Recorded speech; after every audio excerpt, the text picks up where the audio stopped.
तो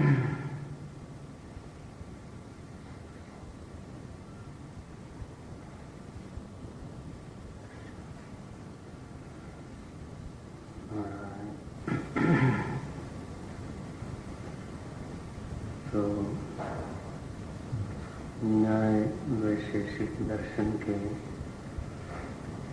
अध्ययन के बाद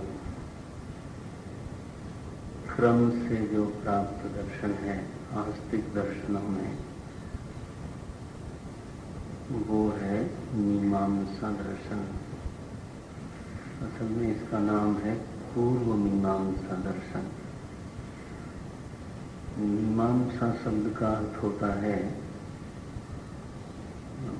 उदित विचार।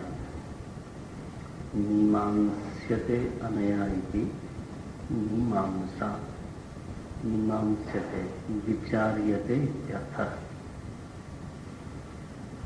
तो जब विचार किया जाता है और उस विचार में इतनी ऊंचाई होती है, उस विचार में इतनी युक्तता होती है, इतनी सशक्तता होती है कि उसको सुन करके, पढ़ करके मन में आदर की भावना जगे। तो ऐसे विचार को मीमांसा बोलते हैं।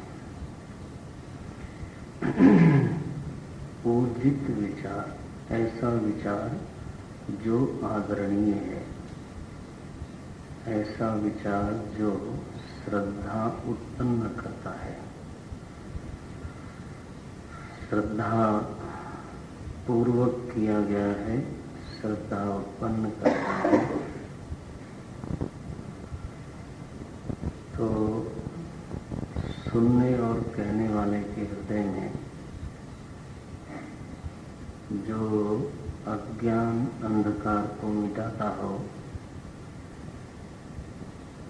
प्रकाश को उत्पन्न करता हो, ऐसे विचार को मीमांसा कहते हैं। वेद के दो भाग किए गए, माने गए। एक को कहा गया पूर्व भाग, दूसरे को कहा गया उत्तर भाग। और चूंकि ये जो विचार हैं वो वेद पर आधारित हैं पूरी तरह से, और इसलिए अपौरुषीय कोटि में आते हैं, और इसलिए दोनों को ही मीमांसा दर्शन बोलते हैं। एक को पूर्व मीमांसा बोलते हैं, दूसरे को उत्तर मीमांसा बोलते हैं। सो वास्तव में मीमांसा शब्द वेद के दोनों ही भागों से संबंधित है, ज्ञान कांड से भी और कर्म कांड से भी। तो इसलिए मीमांसा शब्द का पहले अर्थ साफ होना चाहिए। लोग बाद में संक्षेप करते करते मीमांसा शब्द का उच्चारण करते थे तो उनका मतलब होता था केवल कर्म मीमांसा अथवा पूर्व मीमांसा, और उत्तर मीमांसा को बाद में वेदांत शब्द से बोला गया।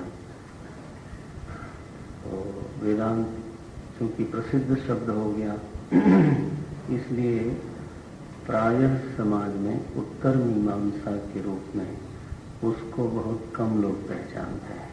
जो लोग पढ़ने लिखने वाले हैं, जो लोग विद्वान हैं, वो जानते हैं, बाकी लोग उसको केवल वेदांत शब्द से ही जानते हैं।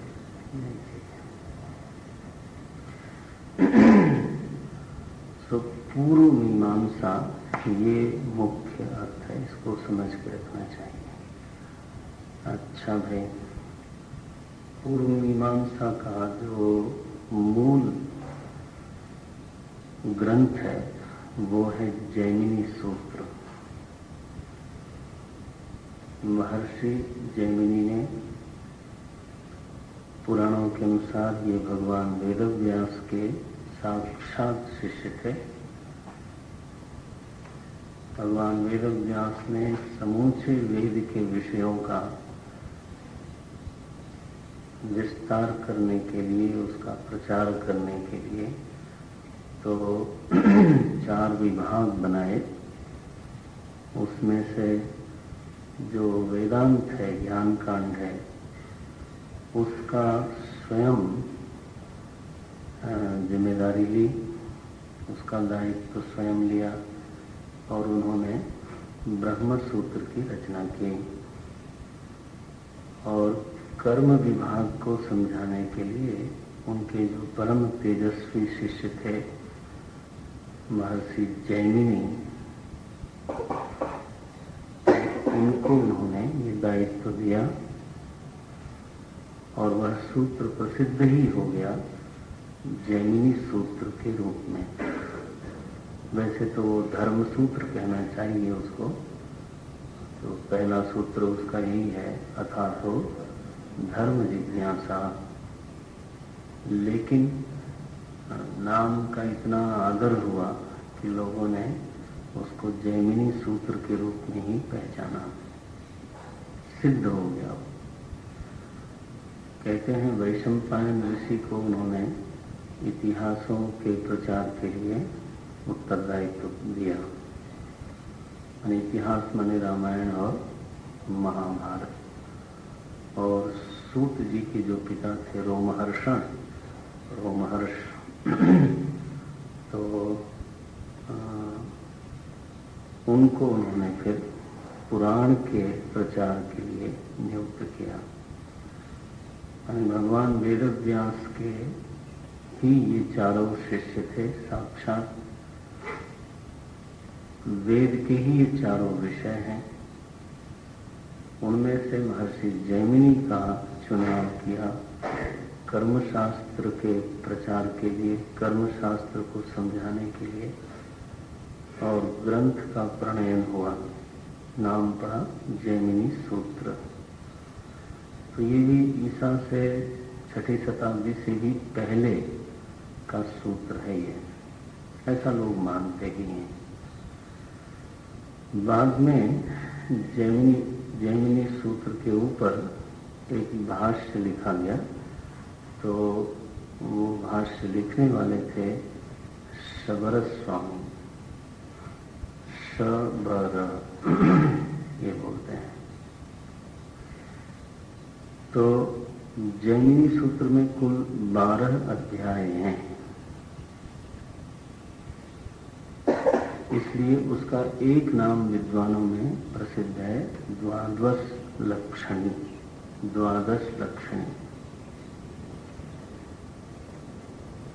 इनके ऊपर शबर स्वामी ने भाष्य लिखा। शबर स्वामी का जो काल है वो है कहीं पर ईसा पूर्व में 2री सदी में माना जाता है। माने इतने समय तक वो सूत्र पर किसी ने भाष्य लिखा नहीं था। शबर स्वामी का मूल जो नाम था वो था आदित्य देव। कहते हैं बाद में एकांत धारण किया उन्होंने अपने मनन चिंतन के लिए, और शबर के रूप में, शबर माने भील होता है, कोल भील, जैसे शबरी कहा ना आपने, स्त्रीलिंग में क्या बनाया, शबरी, भीलनी थी, जंगली आदिवासी स्त्री। कोई जाति विशेष का नाम न हो करके जो जंगलों में कोल भीलों की तरह रहता है, तो एक वन के ऊपर जो जीवन अपना जीता है, तो उसको लोग बोल देते हैं शबर। नाम था उनका आदित्य देव, लेकिन बाद में वो शबर नाम से ही प्रसिद्ध हुए। उन्होंने जैमिनी सूत्र पर भाष्य लिखा। कहते हैं कि पहले अध्याय, जैमिनी सूत्र का जो पहला अध्याय है, उसके प्रथम पाद में ही सारे सिद्धांतों की सिद्धि कर दी गई है। कर्म मीमांसा के जितने मूलभूत सिद्धांत हैं, तो उनकी सिद्धि, उनकी स्थापना महर्षि जैमिनी ने कर दी थी। इसलिए उस पाद का नाम रखा गया तर्कपाद, ये बोलते हैं। कालांतर में इस दर्शन में बहुत बड़े बड़े विद्वान प्रकट हुए, जिनमें से मुख्य रूप से दो नाम बहुत प्रसिद्ध हैं। एक हैं कुमारिल भट्ट और दूसरे हैं प्रभाकर मिश्र। कुमारिल भट्ट के ही शिष्य थे प्रभाकर मिश्र। ये दो बड़े विद्वानों में गिने जाते हैं। इनके ग्रंथ आकर ग्रंथ माने जाते हैं। मन मीमांसा दर्शन बाद में इन्हीं लोगों के ग्रंथों पर आगे बढ़ता चला गया। कहते हैं बाद में एक और विद्वान हुए थे, उनका नाम था मुरारी मिश्र। मुरारी मिश्र। तो मुख्य रूप से तीन आचार्य हुए। मिथिला के जो प्रभाकर मिश्र हुए, मुरारी मिश्र हुए, कहते हैं मिथिला में मीमांसा दर्शन पर काम सबसे अधिक हुआ। लेकिन फिर बाद में दक्षिण में भी विद्वानों ने इसका विस्तार किया। कुमारिल भट्ट के ही एक शिष्य थे उज्जैन में, उनका नाम था मंडन मिश्र। मंडन मिश्र कहते हैं ये लगभग 6वीं शताब्दी। अब ये इतिहास में बहुत पक्का नहीं हो पाता कि वास्तव में 6वीं शताब्दी है कि क्या है। माने ईसा पूर्व की बात कर रहे हैं। 6वीं शताब्दी के नाम से लोग जानते हैं। तो उस तरह से 2600 वर्ष बुद्ध के समकालीन से दिखाई देते हैं। लेकिन इतिहासकारों की अपनी अप्रोच होती है। बुद्ध के बाद आए होंगे भगवान शंकराचार्य, उनके पहले रहे होंगे कुमारिल भट्ट, है ना। तो अगर बुद्ध का काल माना जाता है 6वीं 7वीं शताब्दी, तो ये लोग 2200 वर्ष पहले हुए होंगे, 2300 वर्ष पहले हुए होंगे। हमारी परंपरा में भगवान शंकराचार्य जी का जो काल है वो करीब 2400 वर्ष मानते हैं आज से पहले।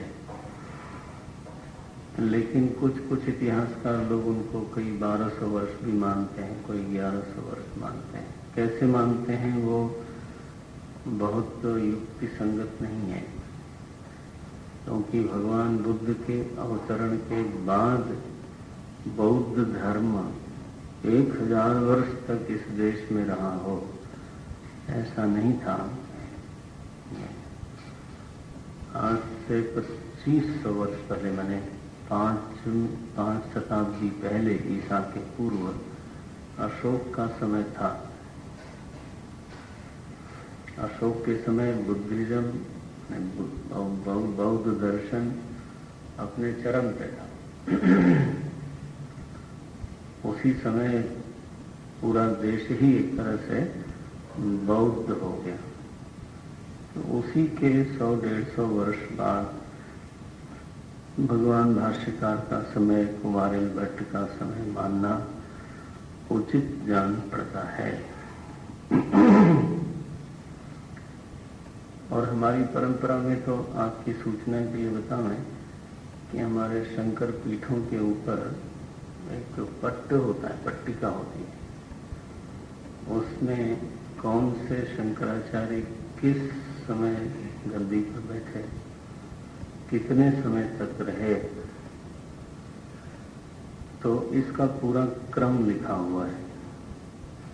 अगर उस क्रम से जोड़ा जाए तो करीब 2400 वर्ष सिद्ध होता है। तो इतिहासकार लोगों को उस पर दृष्टि डालनी चाहिए। तो प्रामाणिक परंपरा का एक दस्तावेज है, एक हस्तलिखित प्रमाण है। बहरहाल तो ये मीमांसा दर्शन का एक विद्वानों का उल्लेख है। विद्वान बहुत हुए इस दर्शन में, और मैंने 3-4 नाम लिए अधिक से अधिक, लेकिन बहुत लोग हुए हैं और आज तक विद्वानों की परंपरा चलती रहती है। काशी में तो जिन्नत स्वामी अभी थोड़े दिन पहले, अब नहीं रहा, श्री पट्टाभिराम शास्त्री, ये बड़े बड़े मीमांसक लोग हुए। बाद में हम शायद उस पर भी आए, आर्य समाज पर भी। आर्य समाज भी मीमांसा दर्शन का ही एक रूप है। उसमें केवल इतना भेद है कि वो शेश्वरवादी हैं, शेश्वर मीमांसक हैं, है ना। ईश्वर को मान करके फिर बाकी सारी मान्यताएं उनकी मीमांसा दर्शन की ही हैं। अच्छा, इस दर्शन का उद्देश्य क्या है? तो इस दर्शन का उद्देश्य भी है जीव को दुखों से मुक्त करना। जीव के दुख की निवृत्ति किस प्रकार से संभव है, इसकी खोज करना, ये इसका मुख्य उद्देश्य है। और इस अर्थ में ये बात कहनी चाहिए कि मीमांसा दर्शन का उद्देश्य भी मोक्ष ही है। हालांकि कुछ विचारक लोग ऐसा मानते हैं कि मीमांसा दर्शन में मोक्ष नाम की कोई चीज नहीं है, बट ये सही नहीं है। मोक्ष उद्देश्य लेकर के ही मीमांसा दर्शन की प्रवृत्ति हुई है।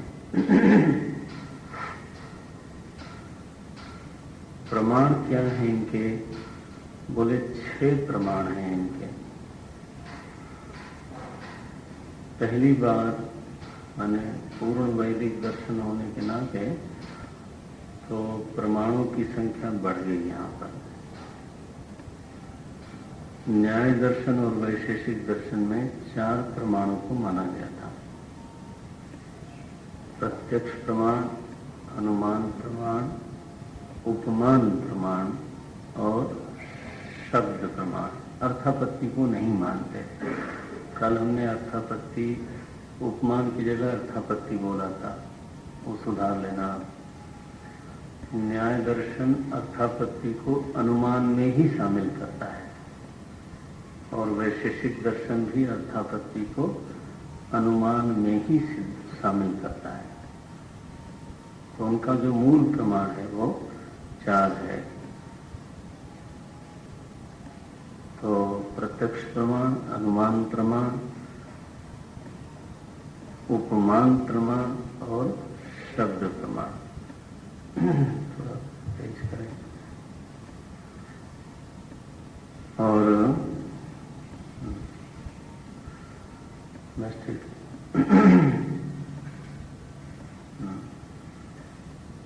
और ये मीमांसा दर्शन ने फिर 6 प्रमाणों की बात कही। प्रमाण 6 होते हैं, उसमें 2 प्रमाण और क्या माने? एक तो अर्थापत्ति और दूसरा अनुपलब्धि प्रमाण।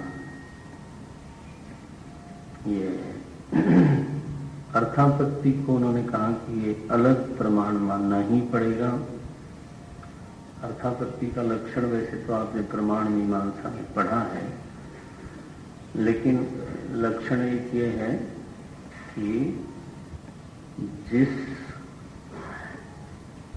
यानी जो प्रत्यक्ष दृष्ट वस्तु है, दृष्ट घटना है,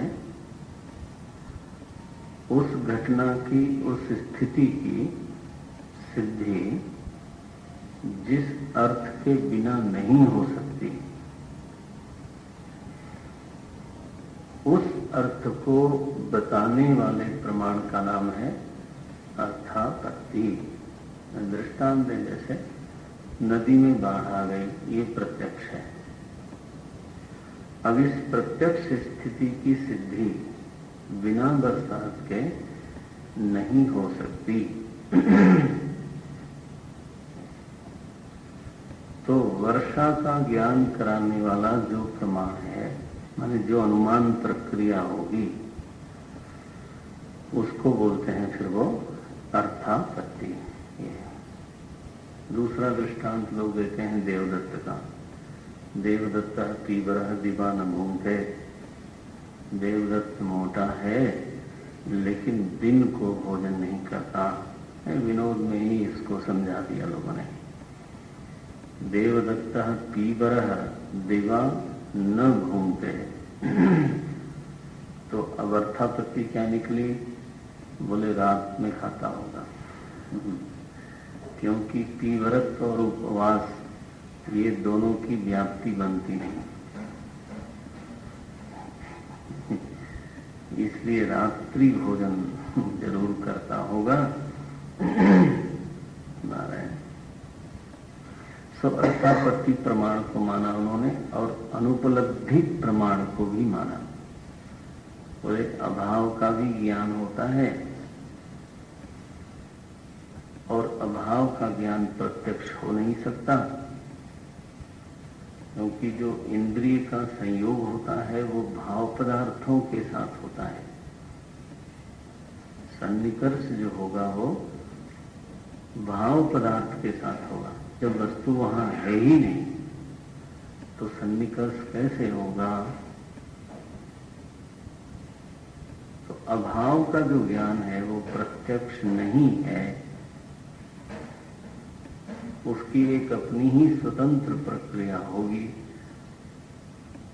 तो अभाव के ज्ञान के असाधारणकरण को फिर अनुपलब्धि प्रमाण मानते हैं। अच्छा भाई, ये 6 प्रमाणों को उन्होंने स्वीकार किया। प्रमाणों का जो स्वरूप है वो मीमांसा दर्शन में लगभग वैसा ही है जैसा न्याय दर्शन में बताया गया। सविकल्प माने प्रत्यक्ष में जैसे सविकल्प प्रमाण भी मानते हैं, सविकल्प प्रत्यक्ष भी मानते हैं, और निर्विकल्प प्रत्यक्ष भी मानते हैं, दोनों ही मानते हैं। पहला जो ज्ञान होता है वो निर्विकल्प होता है। बाद में जब पहचान होती है, स्मृतियां इकट्ठी हो जाती हैं, तब उसको बोलते हैं वो लोग सविकल्प प्रत्यक्ष।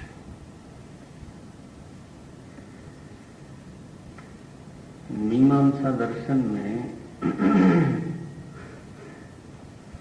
जो अनुमान प्रमाण है, इस बहुत ही ऐसे छोटे छोटे भेद हैं जो वास्तव में कहने के लिए भेद हैं।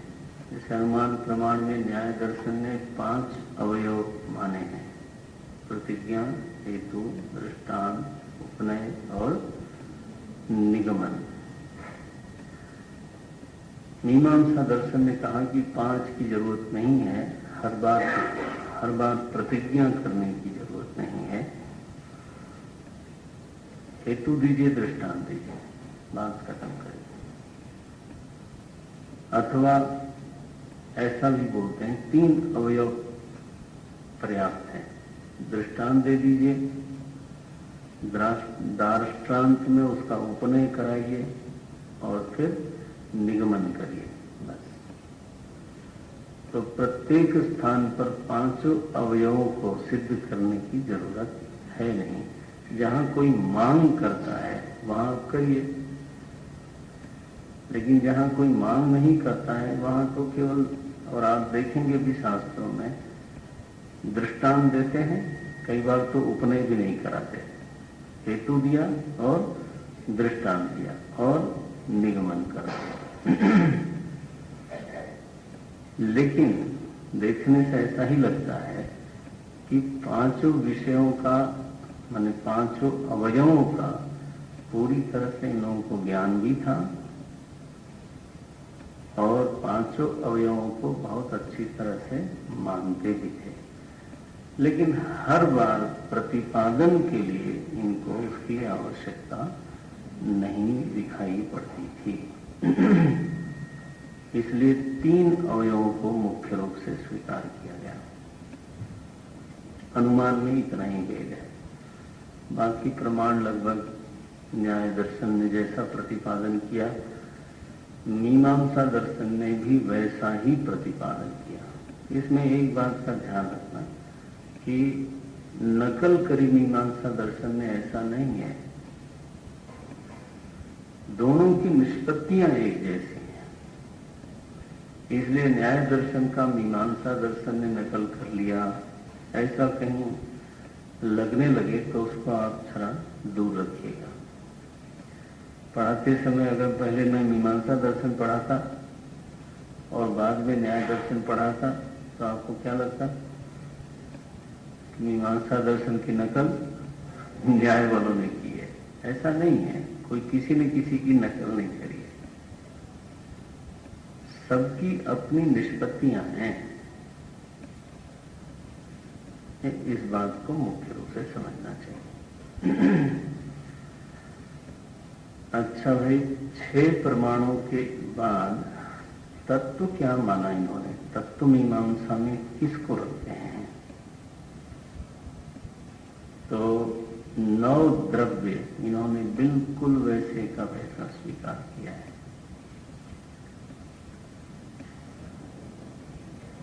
आकाश, वायु, अग्नि, जल, पृथ्वी, 5 महाभूत,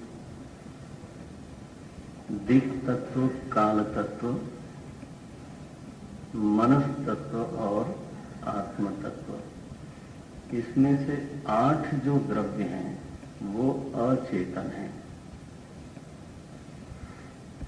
मन भी जड़ है, मन भी अचेतन है।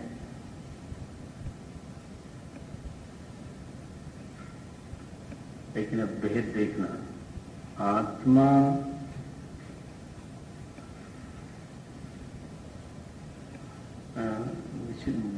बड़ी विचित्र निष्पत्ति है। आत्मा चित अचित दोनों है, बोध स्वरूप जड़ है।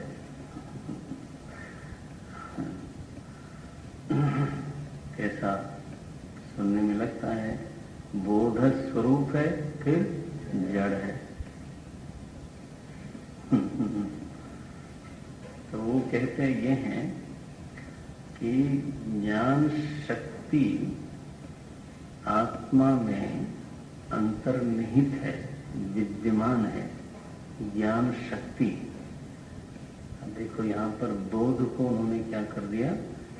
शक्ति कहा।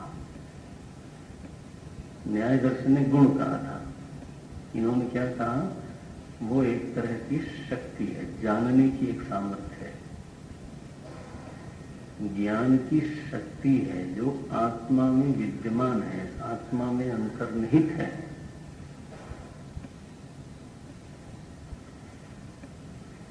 लेकिन उस शक्ति को प्रकट करना होता है। अगर वो प्रकट नहीं है मन के संयोग से अथवा बाहर विषय की उपस्थिति के कारण, अगर वह ज्ञान शक्ति प्रकट नहीं है तो आत्मा स्वतः ज्ञानात्मक होकर के प्राप्त नहीं होती। दृष्टांत क्या है? बोले जैसे सुषुप्ति, सुषुप्ति में आत्मा की स्थिति क्या है? चेतन है या अचेतन है? अगर तो चेतन है, ज्ञानात्मक है, तो उस समय उसकी उपलब्धि होनी चाहिए थी, जो नहीं होती। आत्मा शब्द का अहम ही बोलते हैं।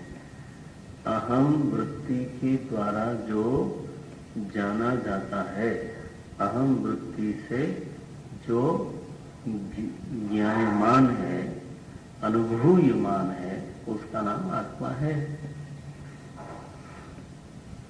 जैसे पुस्तक, इदम पुस्तकम, इस वृत्ति से ये पुस्तक जानी जाती है, वैसे अहम अस्मि,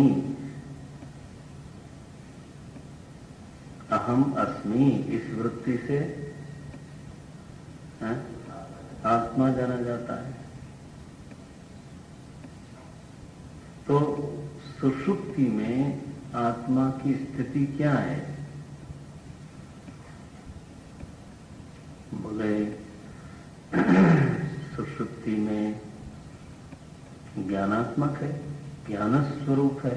बोले ज्ञान स्वरूप है यदि, तो उसको मालूम होना चाहिए कि मैं हूं।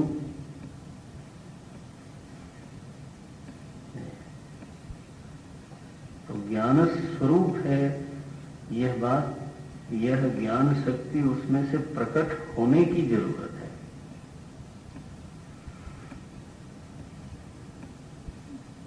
एक दृष्टांत दिया उन लोगों ने, अच्छा दृष्टांत है वो। क्या दृष्टांत है? कि जैसे अग्नि में, लकड़ी में अग्नि विद्यमान है, एक शक्ति के रूप में, दहन शक्ति के रूप में लकड़ी में अग्नि विद्यमान है, लेकिन उसी पर आदमी बैठता है और उसको जलाती नहीं।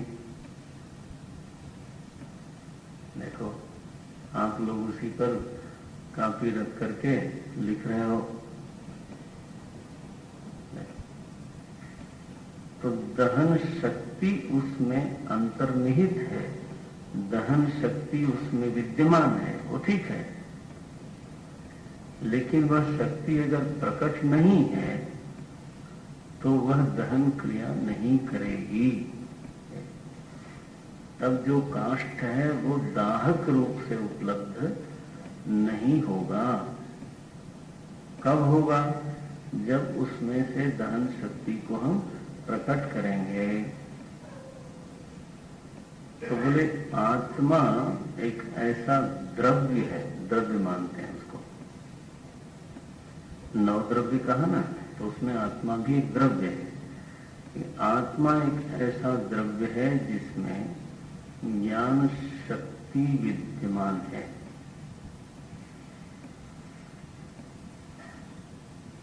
तो वेदांत की भाषा में बोले तो जड़ोपहित चेतन। आत्मा कैसा है? ऐसा चेतन जिसकी उपाधि जड़ है। इसको कभी कभी हमारे आचार्य लोग बोलते हैं अज्ञानोपहित चेतन। ऐसा चेतन जिसकी उपाधि हो गई अज्ञान, इसलिए वह ज्ञान वहां विद्यमान होते हुए भी प्रकट नहीं है। दृष्टांत क्या दिया? यथा सुषुप्तौ, जैसे आपकी स्थिति सुषुप्ति में है, सो ज्ञान गुण है ऐसा तो नहीं बोलते। ये तो मानते हैं कि ज्ञान आत्मा का स्वभाव है, आत्मा के स्वभाव में विद्यमान है।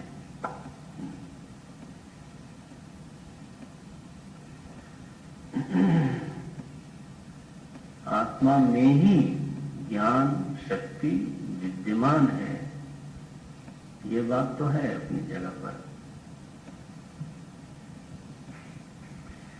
लेकिन वह प्रतिबंधित है, उसको प्रकट करने की आवश्यकता है। और इसीलिए जागृत स्वप्न में वो प्रकट होता है और सुषुप्ति में वो प्रकट नहीं होता। तो 9 द्रव्यों में से आत्म द्रव्य का उन्होंने इस प्रकार से निरूपण किया है।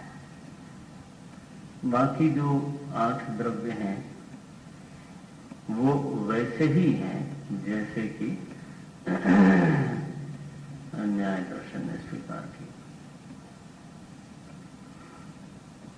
इनमें जो पदार्थ इन्होंने स्वीकार किया है, वैशेषिक दर्शन का भी देखो मान्यताएं स्वीकार की गई। जो पदार्थ वैशेषिक दर्शन में कितने पदार्थ हैं? 7 पदार्थ हैं। तो 7 पदार्थों में से क्या क्या है? द्रव्य, गुण, कर्म, सामान्य, विशेष, समवाय, अभाव, ये 7 पदार्थ हैं। इन 7 पदार्थों को हमारे मीमांसा दर्शन ने बिल्कुल स्वीकार किया है। इसमें थोड़ा थोड़ा मतभेद है। प्रभाकर समवाय को मानते हैं, कुमारिल भट्ट शायद नहीं मानते हैं। इस तरह की बात बीच बीच में आती है, लेकिन मूलतः ये 7 पदार्थ स्वीकार किए जाते हैं। गुण में 24 के 24 गुण स्वीकार किए जाते हैं। उनकी संख्या थोड़ी सी, गुण सारे माने गए, लेकिन किसी गुण में दूसरे गुण का अंतर्भाव करके ये संख्या बनाई गई 21। जैसे संख्या को ही गुण कह दिया। ये 7 पदार्थ हैं। इन 7 पदार्थों को हमारे मीमांसा दर्शन ने बिल्कुल स्वीकार किया है। इसमें थोड़ा थोड़ा मतभेद है। प्रभाकर समवाय को मानते हैं, कुमारिल भट्ट शायद नहीं मानते हैं। इस तरह की बात बीच बीच में आती है, लेकिन मूलतः ये 7 पदार्थ स्वीकार किए जाते हैं। गुण में 24 के 24 गुण स्वीकार किए जाते हैं।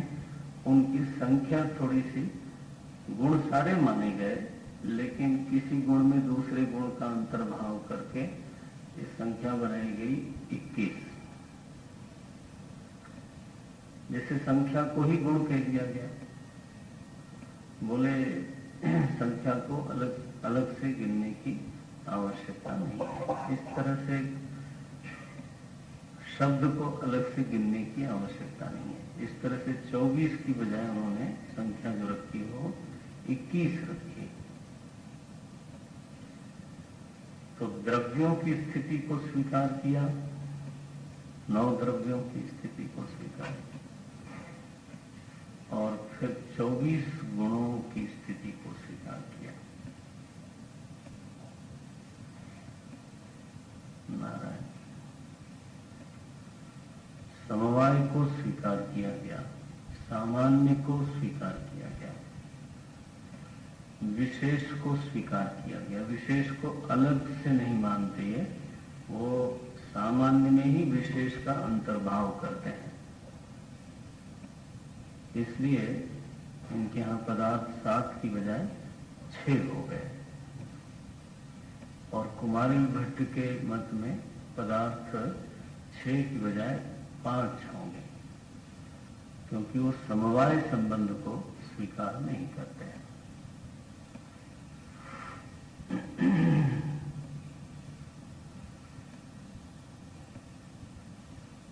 ये कुछ मान्यताएं हैं जिनको ध्यान में रखना है। अपरास्तम एवावतिष्ठते, ये जो बात समवाय संबंध के बारे में कही गई है, तो अब वहां पर फिर भाषा बदलती है। वहां पर यह है कि उपादान कारण है, वो अपने कार्य में व्याप्त रहता है। कार्य की स्थिति अपने उपादान कारण के बिना नहीं रह सकती।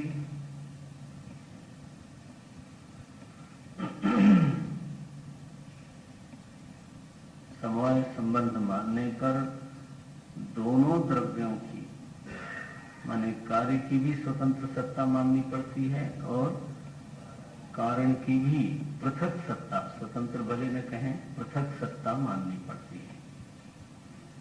क्योंकि समवाय संबंध में ये तो कहा गया कि एक आश्रित होकर के रहेगा, ये तो माना गया, लेकिन वो है पृथक।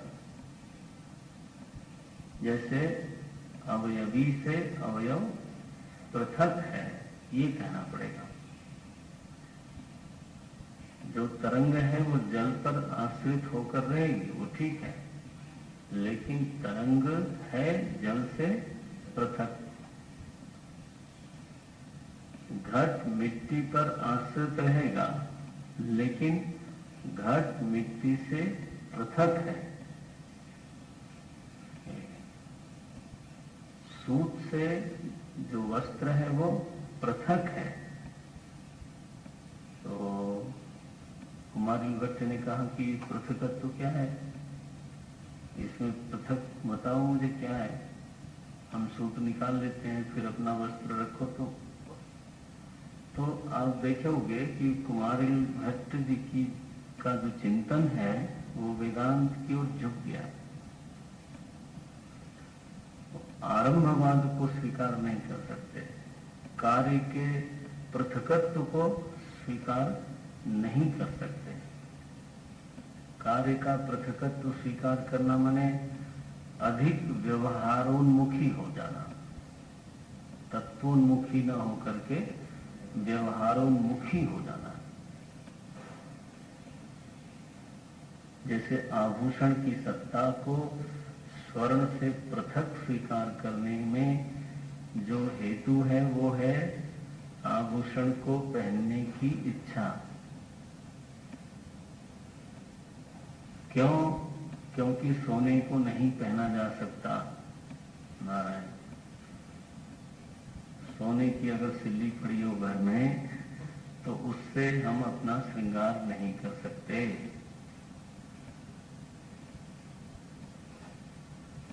बोलो, तो चूंकि किसी को अपना श्रृंगार करना है तो वो उसको कहना ही पड़ेगा कि स्वर्ण से काम नहीं चलता। फिर क्या चाहिए? बोले आभूषण चाहिए। एक आदमी आया, उसने कहा कि नाना आभूषण तो क्या है, स्वर्ण ही है। बोले स्वर्ण तो पहले से ही था, लेकिन हम थोड़ा पहन सकते थे।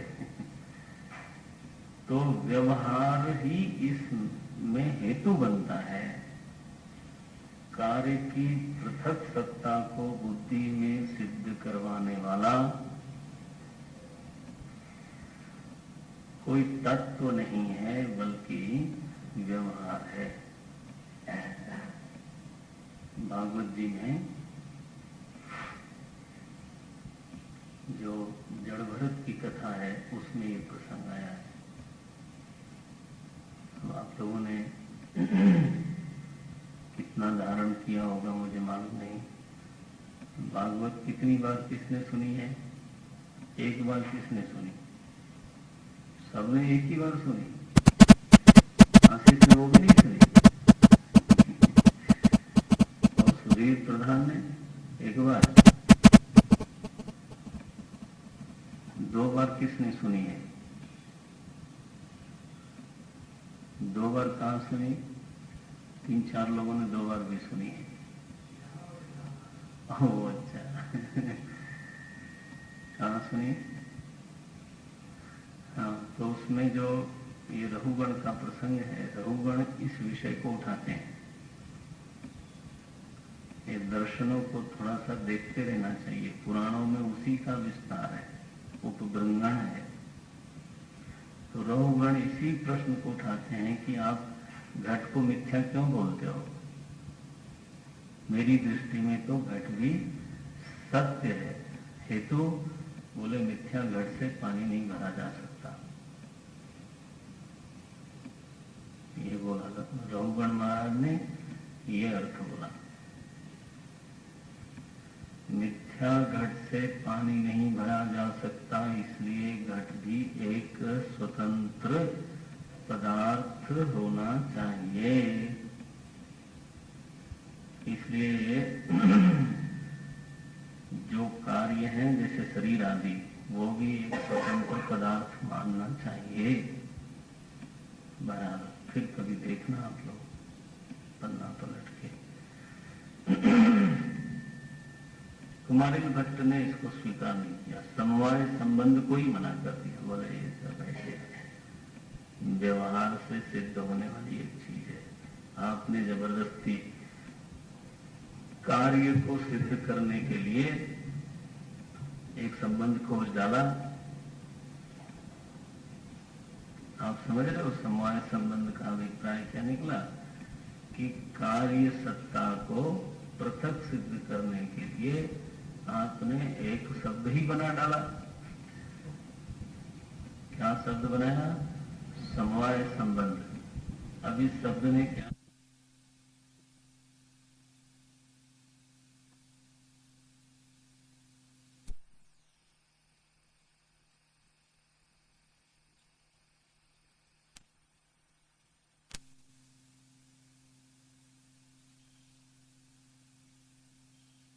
बड़ो विकारो नाम देयम।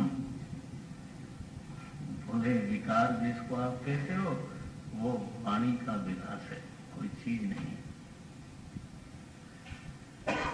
मृत्तिके सेव सत्यम, ये किसी आचार्य का वचन नहीं है, ये किसका वचन है? वेद वचन है। तो अब ये लोग वेदवादी हैं पक्के। कुमारिल भट्ट ने कहा ये हम मानते ही नहीं समवाय संबंध, ये क्या होता है? उपादान कारण होता है, कार्य होता है, बस इतना मानिए। इतना पर्याप्त है। तो उनके मत में फिर 5 पदार्थ हुए: द्रव्य, गुण, कर्म, सामान्य और अभाव। बस 5 पदार्थ हुए। 9 द्रव्य हुए और द्रव्य में 9 विभाग हो गए और बाकी 4 पदार्थ। इन 4 पदार्थों में जो गुण है वो 21 है, 24 के बजाय 21 है। उसमें किसी को निषेध वास्तव में नहीं किया। तो द्रव्य की व्याख्या हो गई, गुण की व्याख्या हो गई, समवाय की व्याख्या हो गई, सामान्य की व्याख्या वैसी ही है जैसे हमने कल बोला था कि कोई ऐसी चीज है जो अनेक में रहती है, सामान्य रूप से अनेक वस्तुओं में निवास करती है, जिसके कारण सभी में एकत्व की प्रतीति होती है। बुद्धि में एकत्व की प्रतीति होती है। ये सारे के सारे लोग मनुष्य हैं। अब देखो, शरीर अनेक होते हुए भी सारे शरीरों में एकत्व की प्रतीति कराने वाली एक कोई चीज है, एक बुद्धि का निर्माण कराने वाली कोई चीज है। क्या बुद्धि बनी? कि ये सभी मनुष्य हैं। इस बुद्धि, ये जो बुद्धि बनी, ये सभी मनुष्य हैं। ये बुद्धि किसने बनाई? हाँ, जिसने बनाई उसका नाम है सामान्य। हम सभी भारतीय हैं, फिर हम सभी प्राणी हैं। अब ये विषय मैंने बड़ा सामान्य लिया, तो वृक्ष आदि को भी उसमें शामिल करेंगे, क्या बनेगा? हम सभी प्राणी हैं, जीव मात्र इत्यादि इत्यादि इत्यादि। तो सामान्य की व्याख्या ऐसी ही है। अभाव नाम की एक चीज है। हाँ, चीज है ये कहना तो ठीक नहीं है, लेकिन अभाव भी एक पदार्थ मानते हैं। वो अभावात्मक है लेकिन है। क्यों? उससे भी व्यवहार होता है। जैसे अन्योन्य भाव है, अन्योन्य भाव के कारण ही वस्तुओं में पृथकत्व की सिद्धि होती है। अगर अन्योन्य भाव न होता तो पृथकत्व की सिद्धि नहीं हो सकती थी। प्राग भाव और प्रध्वंसा भाव के कारण ही वस्तु की उत्पत्ति और विनाश की सिद्धि होती है। अगर किसी वस्तु का प्राग भाव नहीं होता तो उसकी उत्पत्ति की सिद्धि हो नहीं सकती, और किसी वस्तु का अगर प्रध्वंसा भाव न हो तो विनाश की सिद्धि नहीं होगी। इसलिए ये तय है कि व्यवहार में, और देखो ना व्यवहार में कितना बड़ा हेतु बन गया। पृथकत्व की सिद्धि हुई अभाव के कारण, उत्पत्ति की सिद्धि हुई अभाव के कारण, नाश की सिद्धि हुई अभाव के कारण। तो व्यवहार का तो मूल जो सिद्धि हुई वो अभाव पदार्थ के कारण हुई। इसलिए अभाव को अलग से एक पदार्थ मानना चाहिए।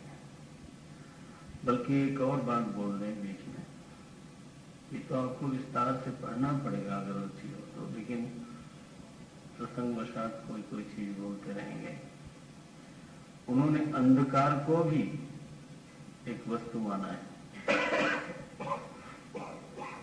ये देखो, तम को, अंधकार को उन्होंने भाव रूप स्वीकार कर लिया।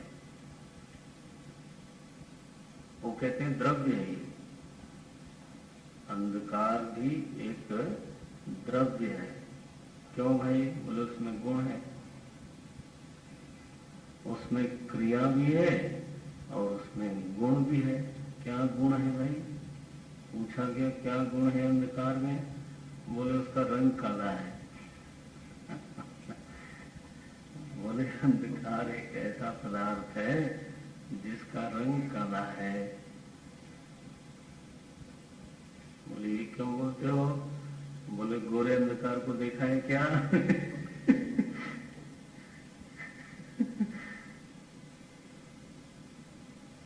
पीले अंधकार को देखा है? नीले? अरे अंधकार होता ही काला है, उसका गुण है वो। गुणाश्रयत्वम द्रव्यत्वम, तो गुण का जो आश्रय बनता है वो द्रव्य कहलाता है। दूसरा क्रिया भी होती है इसमें। अरे बोले अंधकार में क्रिया कहां से होती है? आपने कब देखा अंधकार में क्रिया?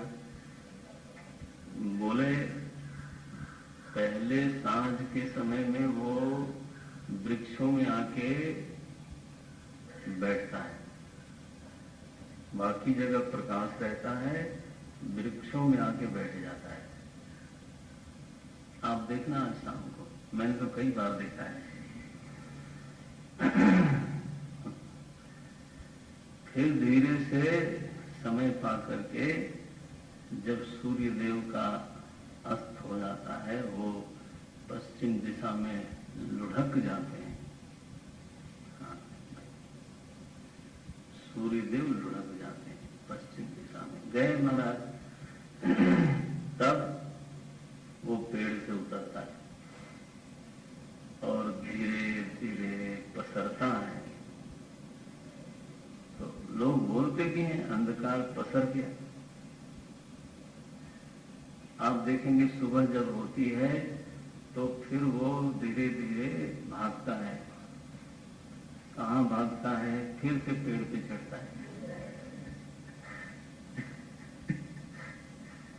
फिर से पेड़ पर चढ़ता है, फिर कहाँ भाग जाता है मालूम नहीं।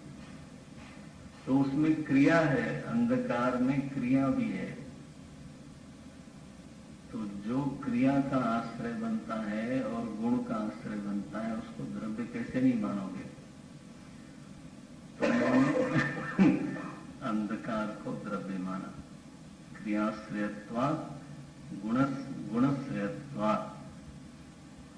और तीसरी जो बात कही, बोले सारी बदमाशी अंधकार में लोग करते हैं, तो व्यवहार का भी हेतु, विश्राम भी करते हैं अंधकार में और चोरी भी होती है अंधकार में।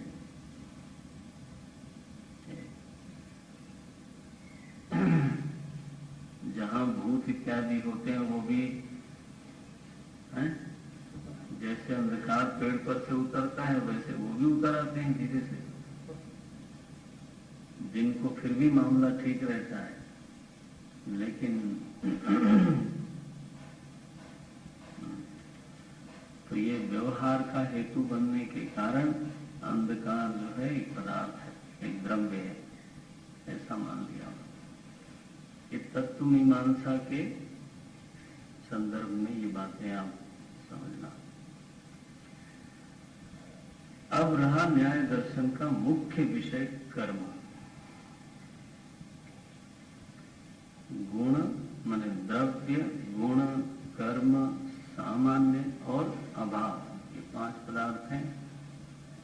उसमें से जो मूल विषय है उनका वो है कर्म, नारायण, जिसके कारण नाम पड़ा कर्म मीमांसा।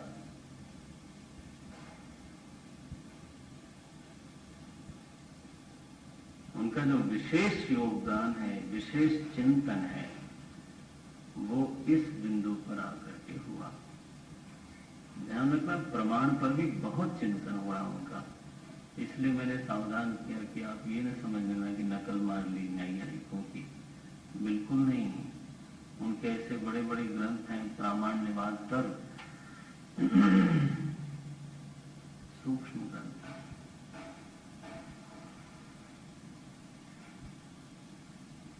तो इससे पहले कि हम कर्म में प्रवेश करें, एक और बात बीच में ले लें कि नैयायिकों ने ईश्वर की बड़ी जोर से सिद्धि करी, वैशेषिकों ने भी ईश्वर की सिद्धि करी।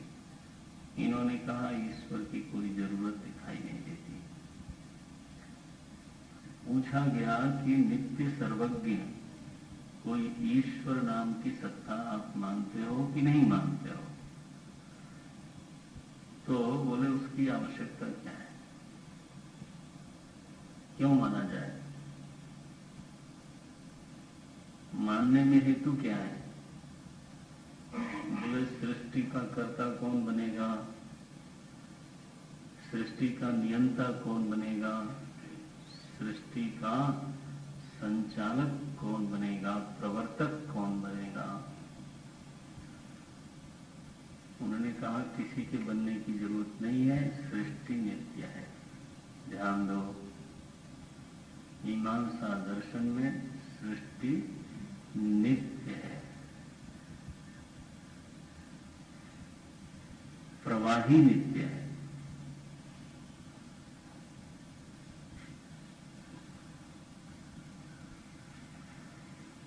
बोले प्रलय होती है, शास्त्रों में कहा गया। बोले प्रलय एक जगह होती है, दूसरी जगह सृष्टि बनी रहती है, दूसरी जगह होती है, तीसरी जगह बनी रहती है। समूची सृष्टि का संपूर्ण प्रलय हो जाए, ऐसा उसका मतलब थोड़ा है। ये ऐसा ही है जैसे आप चले गए सुषुप्ति में, तो आपका प्रलय हो गया, आपका सुख, आपका दुख, आपकी दुनिया, आपके संबंधियों का ज्ञान, वो सब लीन हो गया। इसका मतलब ये थोड़ो कि अब पूरी दुनिया का प्रलय हो गया, बाकी लोग अपना काम कर रहे हैं। ये तो आप तो नित्य ही जाते हो रोज प्रलय में, उससे सृष्टि भंग हो गई क्या? तो हम प्रलय को अस्वीकार नहीं कर रहे हैं, लेकिन प्रलय ऐसे ही होती है जैसे आपकी सुषुप्ति, और वो भी प्रलय है, नाश नहीं है। उसमें से फिर से आदमी अपना स्वभाव लेकर के, अपना सुख दुख लेकर के, अपनी चिंताएं लेकर के, सब लेकर के वापस आता है। नष्ट वहां कुछ भी नहीं होगा। बोले जैसे ऐसे व्यक्ति के जीवन में प्रलय आती है, ऐसे कोई नगर भी डूब जाता है कभी, कहीं कोई जंगल में आग लग गई, जंगल खत्म हो गया। इस तरह की चीजें होती रहती हैं। पृथ्वी का कोई हिस्सा मानो जलमग्न हो गया, ये हो सकता है। पहले बसा हुआ था, अब नहीं है। सिंधु घाटी की सभ्यता हो गई खत्म, और प्रलय है इस तरह से। द्वारिका नगरी समुद्र में देखी जाती है, अभी तक उसके अवशेष देखे जाते हैं। और कभी रहा होगा एक नगर, हो गया खत्म। ऐसे बहुत से पुरातत्व विभाग ने स्थान खोजे हैं जहां पर कभी नगर रहा होगा, कभी कोई सभ्यता रही होगी, आज वहां पर कुछ भी नहीं है, तो वो प्रलय है। यहां तक संभव है कि एक पृथ्वी टूट के कहीं खत्म हो जाए।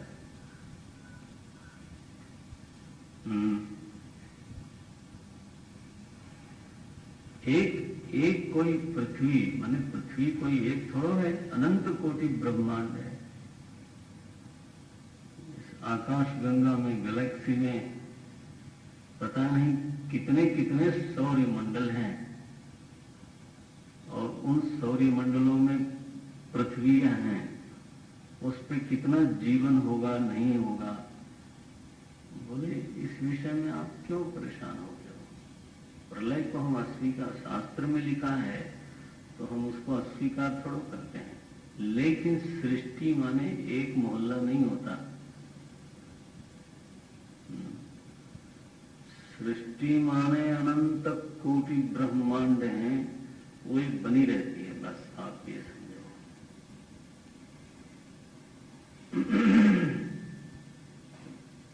इसलिए सृष्टि नित्य है। जब सृष्टि नित्य है तो उसके कर्ता की क्या जरूरत है?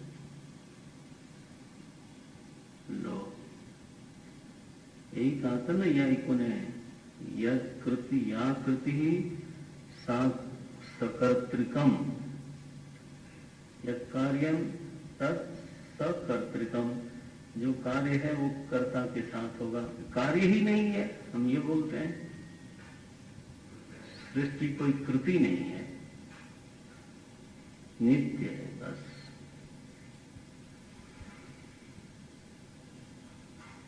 मुझे अच्छा भाई कृति नहीं है, मान लिया। अब इसमें एक प्रवृत्ति तो है, एक संचलन है, विधान है, इसमें नियमन दिखाई देता है। तत्सिद्धि जगतः नियत प्रवृत्ते है। ये वास्तव में नैयायिकों का तर्क है। वेदांत ने वहां उसको लिया आरंभ में, हमारा ही है। आस्तिक दर्शन सारे हमारे। तो बोले कि ये जगत की जो प्रवृत्ति हो रही है उसका कैसे करोगे आप? बोले उसका केवल एक हेतु है, वो है कर्म। अगर आप ईश्वर प्रकरण को फिर से स्वाध्याय के लिए पढ़िए तो आपको दिखाई देगा पूर्व पक्ष वहां पर। कर्मणैव ही कर्मणा एव इति चेत, ये हेतु आया था ना। सारे वैचित्र की सिद्धि कर्म से ही हो जाती है, ऐसा कहें तो ये मीमांसा दर्शन। वहां तीन चार पूर्व पक्ष है मीमांसा दर्शन में। तो उन्होंने कहा कि जगत की जो नियत प्रवृत्ति है, विधान है, शरीर है हमारा, जो हमारे जीवन में आने वाली परिस्थितियां हैं, जो हमारे अंतःकरण में उत्पन्न होने वाला सुख है, दुख है, बोले वो सब का सब केवल कर्म से ही सिद्ध हो जाता है, बस। का उनको सुख दुख करदाता, निज कृत कर्म भोग सब भ्राता। ये मीमांसा दर्शन आया। कर्म प्रधान विश्व करी राखा, जो जस करई सो तस फल चाखा। ये अब बोलो आया कि नहीं मीमांसा? कर्म मीमांसा पक्का हो गया। बोले ईश्वर क्या करता है? बोले ईश्वर की आवश्यकता है। लेकिन एक बात चलते चलते बोले, अगली कक्षा में इसको आगे बढ़ाएंगे कि ईश्वर का उन्होंने खंडन नहीं किया है। इस बात को ध्यान में रखना।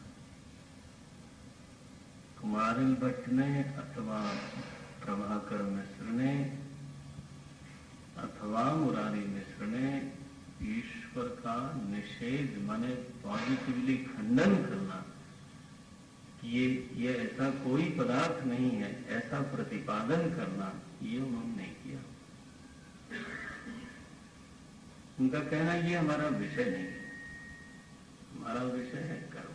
बल्कि कुमारिल भट्ट ने यहां तक लिखा एक जगह कि अगर परमात्मा के विषय में जानना है आपको, तो आपको वेदांत में जाकर के वेदांत का स्वाध्याय करना चाहिए। वेदांत प्रमाण से उसके बारे में आप जानिए। हमारे अध्ययन का विषय मुख्य रूप से ये नहीं है। ये लिखा तो अगली कक्षा में ही इसका विस्तार होगा। आपके संज्ञान में ये बात रहनी चाहिए। कुमारिल भट्ट की जो स्थापनाएं हैं वो भगवान भाष्यकार को इतनी वेद सम्मत लगती हैं कि वो अपने ब्रह्मसूत्र की भाष्य की टीका लिखवाना चाहते थे। किससे? कुमारिल भट्ट से। इसका क्या मतलब होता है समझते हो? इसका मतलब है कि भाष्यकार भगवान कुमारिल भट्ट के चिंतन से सहमत थे, उसको वेद सम्मत मानते थे। उनको लगता था कि जितनी बात वो कहते हैं उतनी वेद के अभिमत के अनुसार ही बोलते हैं। इसलिए श्री प्रयागराज में कुमारिल भट्ट रहते थे, तो प्रयागराज के थे, तो वहां पर गए महाराज जी भगवान शंकराचार्य। उस समय वो प्रायश्चित में बैठे थे जनाब, धान की भूसी में बताओ। ऐसे उन्होंने अपना शरीर छोड़ा, धान की भूसी चारों तरफ लगा के बैठे और आग लगाई और उसमें देह छोड़ दिया। कहाँ? वहीं त्रिवेणी संगम के पास, वहां बनाया हुआ है चिन्ह।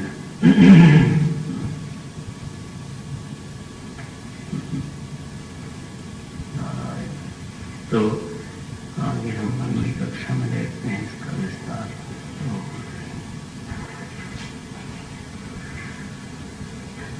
ओम पूर्णमदः पूर्णमिदं पूर्णात् पूर्णमुदच्यते पूर्णस्य पूर्णमादाय पूर्णमेवावशिष्यते। ओम शांति शांति शांति। हरि ओम श्री गुरुभ्यो नमः। हरि ओम।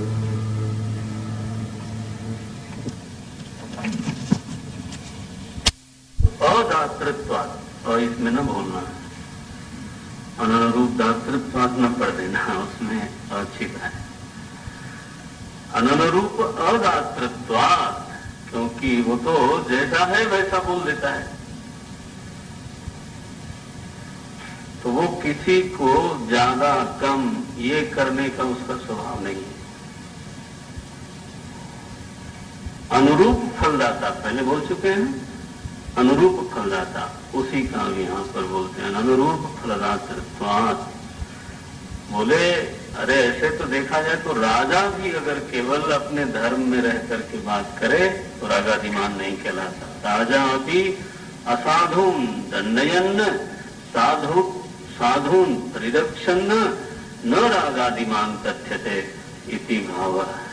जहां बिल्कुल कोई अनुरूप फल दाता है उसको हम रागादिमान नहीं कह पाते। राजा में साक्षित्वेतर ही ईश्वरस्य। अब आया कि आपने तो साक्षी कहा है ना ईश्वर को, कहा कि नहीं कहा? बोले कहा तो सही, इतना जोर से क्यों बोलते हो भाई? हमने कहा सच आत्मभूतः सर्व क्रिया फल प्रत्यय साक्षी। तो अगर वो साक्षी है तो साक्षी में फिर ईक्षण क्रिया होगी। क्रिया को तो विक्रिया बोलते हैं। लो, एक जगह से पल्लू बचाया महाराज तो दूसरी जगह उसने पकड़ लिया। बोले तो कहां भागे जाते हो? साक्षित्वे तरही ईश्वरस्य ईक्षण क्रिया स्यात्।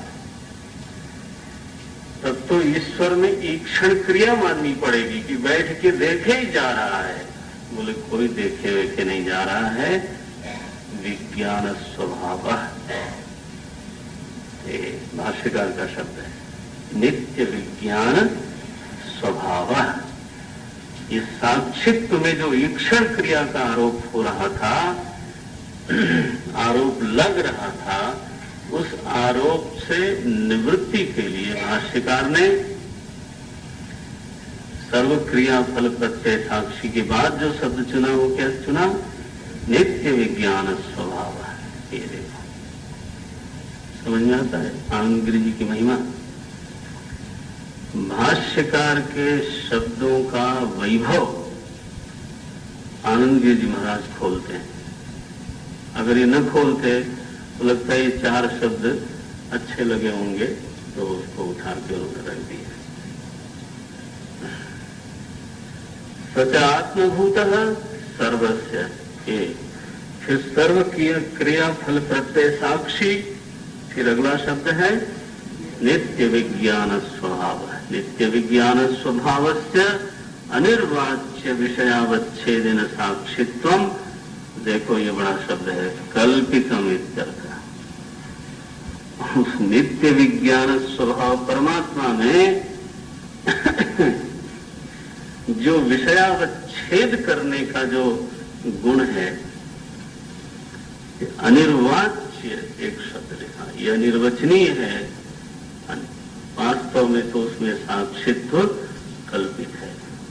बहुत बढ़िया जिज्ञासुओं के लिए, हमारे जैसे लोगों के लिए अमृत है। आप जानते हो प्रमाण क्या करता है? प्रमाण प्रमेय का अवच्छेद ही करता है। अवच्छेद मैंने उसको घेर लेता है। नेत्र प्रमाण क्या करता है? रूप को घेरता है,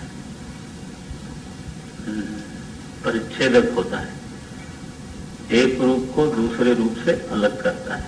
यही तो प्रमाण हमेशा परिच्छेद करता है। यही तो बताता है ना प्रमाण कि ये रूप ऐसा है और वैसा नहीं है। यही तो बताएगा ना प्रमाण कि ये नीला है, हाँ, पीला नहीं है। तो पीले से नीले को अलग किया, विषयावच्छेद करके ही प्रमाण बोध कराता है। तो अब अगर साक्षी को क्रिया का ज्ञान हो रहा है, अगर साक्षी को फल का ज्ञान हो रहा है, और अगर साक्षी को सुख दुख का ज्ञान हो रहा है, तो कैसे हो रहा है? आखिर सुखाकार वृत्ति तो अंतःकरण में बनी। तो साक्षी को सुख नाम के विषय का परिच्छेद करने के लिए कारण क्या है? कोई नहीं, साक्षी के पास करण कोई नहीं है, इसीलिए उसका नाम पड़ा है? इसीलिए उसका नाम पड़ा साक्षी, साक्षात ईक्षते। आप दृग्दृष्ट विवेक में पढ़ते हो, साधनम विना स्वयं विभाति अथ अन्यान भाषयेत साधनम बिना। ये कहां ले जाकर बात करते हैं? तो बोले वो सुखाकार वृत्ति का साक्षी अवच्छेद कैसे करता है? सुख नाम के विषय का, दुख नाम के विषय का अवच्छेदक साक्षी कैसे बनता है? या तो कहो साक्षी को कोई ज्ञान ही नहीं होता, बिना अवच्छेद के ज्ञान नहीं हो सकता। घट का जब तक अवच्छेद न हो जाए, घटाकार वृत्ति न बन जाए, घट का ज्ञान नहीं होगा।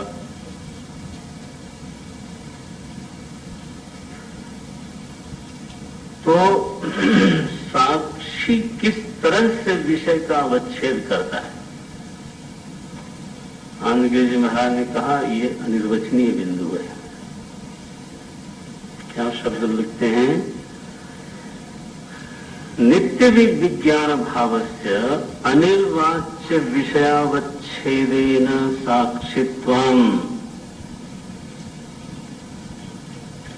अनिर्वाच्य विषयावच्छेदेन,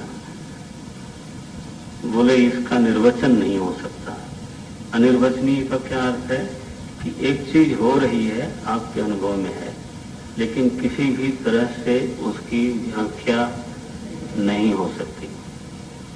इसका मतलब ये नहीं है कि वो घटना नहीं हो रही है। समझ में? अनिर्वाच्य शब्द का मतलब घटना का निषेध नहीं है, व्याख्या का निषेध है। आखिर सुख का साक्षी तो है ही है, दुख का साक्षी तो है ही है। अब जब पूछा जाता है कि सुखाकार वृत्ति विषय है, उस विषय को विषय करने का करण साक्षी के पास क्या है? तो पता चला कुछ नहीं है। कुछ नहीं है तो वो उसका अवच्छेद कैसे करता है? अपने को विकृत करके वो मानेंगे तो खत्म हो जाएगा। वहां तो ईक्षण क्रिया नहीं है। अगर ईक्षण क्रिया होती तो ईक्षण क्रिया के द्वारा विषय का वो अवच्छेद कर लेता, लेकिन यहां तो ईक्षण क्रिया का निषेध किया, विज्ञान स्वभाव कहा। तो विज्ञान स्वभाव विषयावच्छेद कैसे करता है? अनिर्वाच्य होता है, बट उसका वाचन नहीं किया जा सकता। ध्यान रखना, अनिर्वचनीयता भी एक बौद्धिक निष्पत्ति है, अज्ञान का सूचक नहीं है। वो ये नहीं कहा जा रहा है कि हम उसको नहीं जानते, बल्कि वह अवच्छेद है ही अनिर्वचनीय, बस ये हम जानते हैं। अनिर्वचनीयता अज्ञान नहीं है, बल्कि अनिर्वचनीयता भी एक निष्पत्ति है। अनिर्वाच्य विषयावच्छेदेन साक्षित्वम् कल्पितम। कल्पितम इत्यर्थः। क्यों कल्पितम? क्योंकि मूल में तो वो विज्ञान स्वभाव है। अग्नि में दाहकत्व तो कल्पित है, मूल में तो अग्नि उष्ण स्वरूप है। बस ये दृष्टांत भी आंशिक है, हाँ, क्योंकि अग्नि का क्षरण होता है, इत्यादि इत्यादि होता है। सर्वस्य जीवस्य आत्मभूतश्चेत् ईश्वरः, बहुत बढ़िया पूर्व पक्ष है। बोले अगर आप ये कहते हो कि सारे जीवों का जो आत्मा है वही ईश्वर है, तो फिर तो जीवों में जो संसार धर्म है, हाँ, वो ईश्वर में भी जाके लगेगा। ये तुम कहां से ले आते हो ये बातें?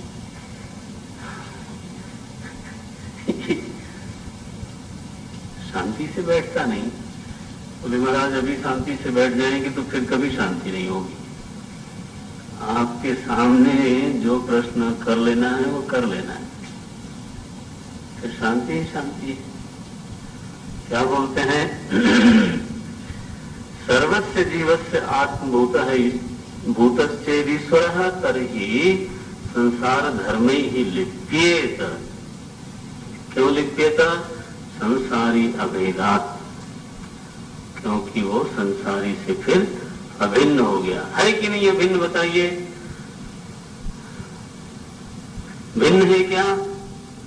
भिन्न होगा तो फिर अनवस्था, वो याद रखना।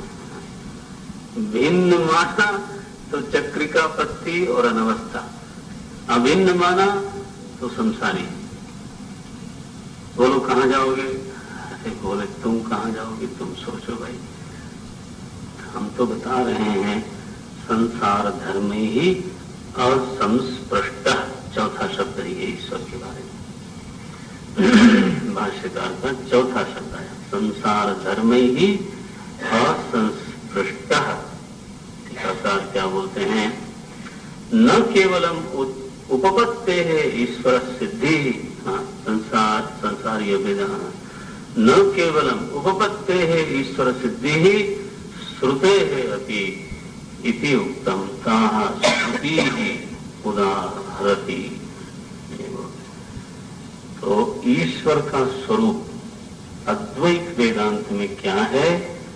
बोलते हैं वह फलदाता है निश्चित रूप से, लेकिन वो आत्मभूत है, भिन्न नहीं है, कल्पित भेद है।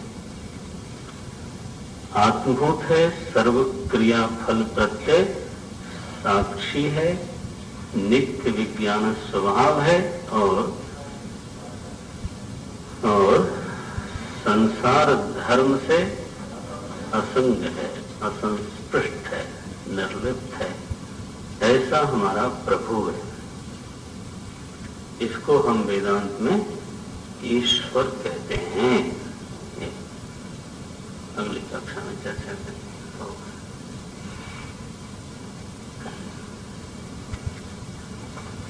बोले आपने दाढ़ी वाले ईश्वर का तो नाम ही नहीं लिया, कि उस मूछ रखता है कि नहीं रखता है। झगड़ा इस बात पर होना है, कपड़ा पीला पहनता है कि सफेद। बोले वो तुम लोग तय करना, हम पहले उसका मूल कपड़ा पहनने वाले का तय कर लेते हैं, इसके बाद फिर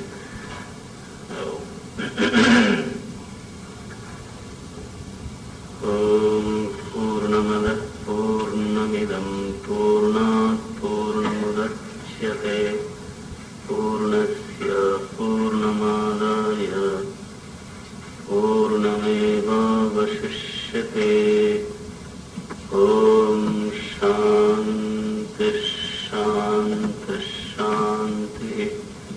हरि ओम श्री गुरुभ्यो नमः। हरि ओम।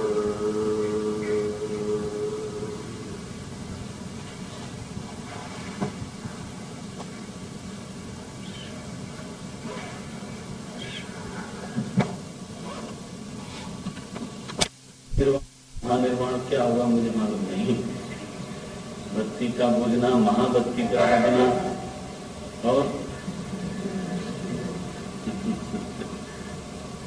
यही सब कहना पड़ेगा। माने अगर तो अनुभूत है तब आप पूरी दुनिया 3 तक रुक जाती है, और बिना अनुभव की अगर संख्या गिनानी है तो फिर सुसुप्ति, फिर महासुसुप्ति, फिर अति सुसुप्ति, फिर महासुसुप्ति, 7-8 तो बना ही लेना चाहिए। तो पूरे विश्व में अवस्था त्रय की बात कही जाती है। ये क्या प्रमाणित करता है कि 2 ही अवस्था का अनुभव मनुष्य जाति को नहीं है। हाँ, तीसरी का भी अनुभव है, और अनुभव है तो फिर तो स्मृति का आधार बन गया। अनुभव है तो अनुभव करने वाले का भान हो ही वहां, चाहे ना हो, लेकिन अनुभव करने वाला भी वहां पर है, और है, अनुभव करने वाला है तो वो चेतन होगा, फिर वो अचेतन क्यों होगा?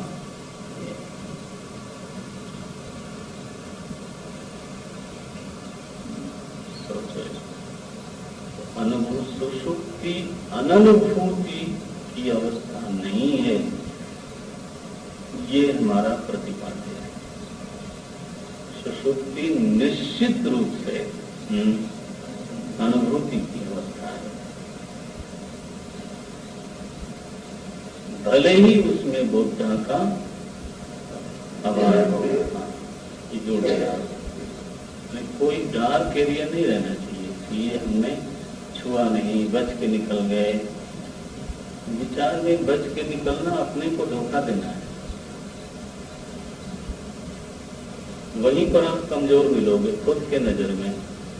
किससे बचना चाहते हो? दुनिया से। दुनिया पूछती भी नहीं, उसको खुद ही नहीं मालूम कि मैं सुसुप्ति पर कोई चर्चा करूं कि नहीं करूं। दुनिया को क्या लेना देना।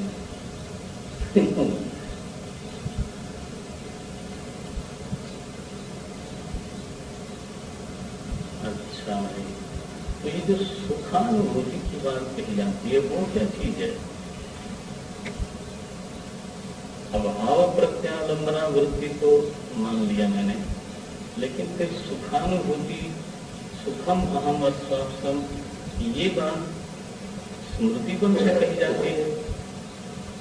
अगर ये स्मृति बल से कही जाती है तो सुख का भी वहां अनुभव है, मानना पड़ेगा। ये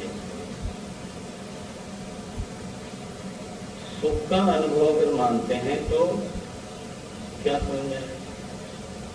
तो दो वृत्ति, विजातीय वृत्ति हो गई। एक अभावाकार वृत्ति और फिर एक सुखाकार वृत्ति। तो बारी बारी से भी अगर यह हमें, तो तन्मयता तो फिर बनेगी ही नहीं। आपको मालूम है, खूब बढ़िया भजन हो लय ताल में तो मन लग जाता है। उसका एक हेतु पता है क्या है? सजातीय वृत्ति का निर्माण होता है। ये उसका योगदान है, सजातीय वृत्ति का निर्माण हो जाता है। बल्कि एक शब्द और डाले, अनुकूल सजातीय वृत्ति का निर्माण हो जाता है। और एक बार अनुकूल सजातीय वृत्ति का निर्माण हुआ तो रस आने लगता है, आदमी जमने लगता है। चाहे वो संगीत को समझता हो, चाहे वो शब्द उसको पकड़ में आते हो ना आते।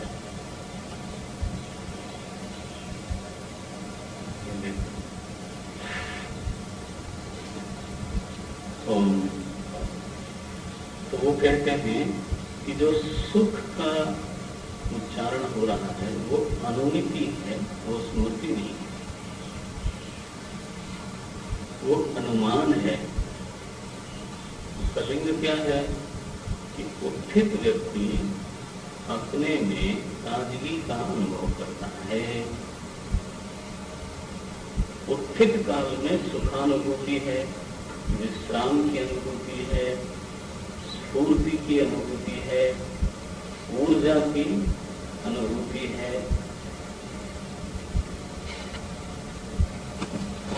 ये लिंग है। जैसे धुआं लिंग होता है वैसे यहाँ पर उत्थित व्यक्ति की स्फूर्ति उसका लिंग है। लिंग परामर्शोन्मानम आपने पढ़ा है ना?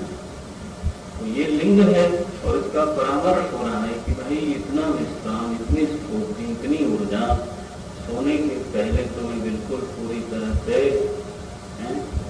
थका हुआ था, मन से भी तन से भी, और खेद खिन्न भी हो रहा था, क्योंकि दिन भर में कोई ऐसी ऐसी बातें सुनने कहने से पड़ गई, मिल गई कि चित्त में कहीं कहीं उसका प्रभाव पड़ गया, चोट लग गई। तो सोते समय तो अलग दशा थी और उठते समय दशा बदल गई।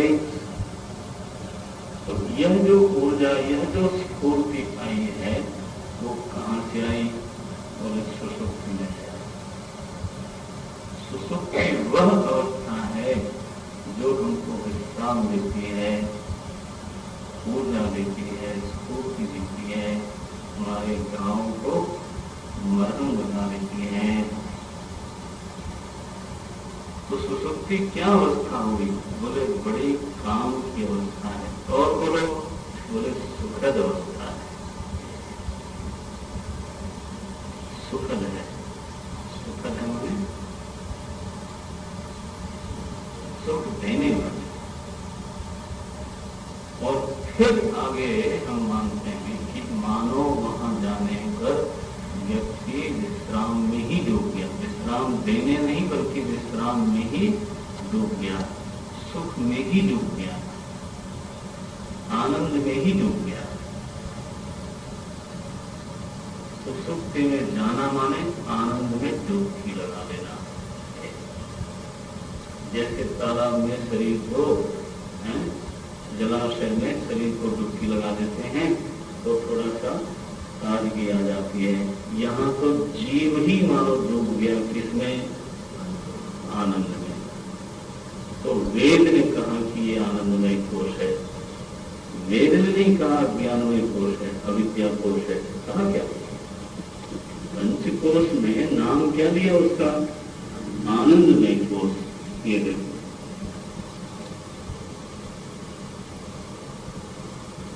आनंद से मानो जलाशय लबालब भरा पड़ा है और उसमें जीव महाराज थके पके गए और डूब गए। चाहे थोड़ी देर की सुषुप्ति प्राप्त हुई, जब उसमें से निकले तो ऊर्जा, स्फूर्ति, विश्राम की अनुभूति हुई। ये लिंग हुआ। उत्थित काल में स्वयं में ये अनुभूतियां क्या हुई? लिंग हो गई।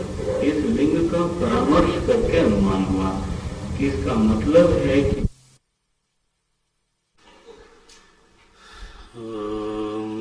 पूर्णमदः पूर्णमिदं पूर्णात् पूर्णमुदच्यते पूर्णस्य पूर्णमादाय पूर्णमेवावशिष्यते। ओम शांति शांति शांति। हरि ओम। श्री गुरुभ्यो नमः। हरि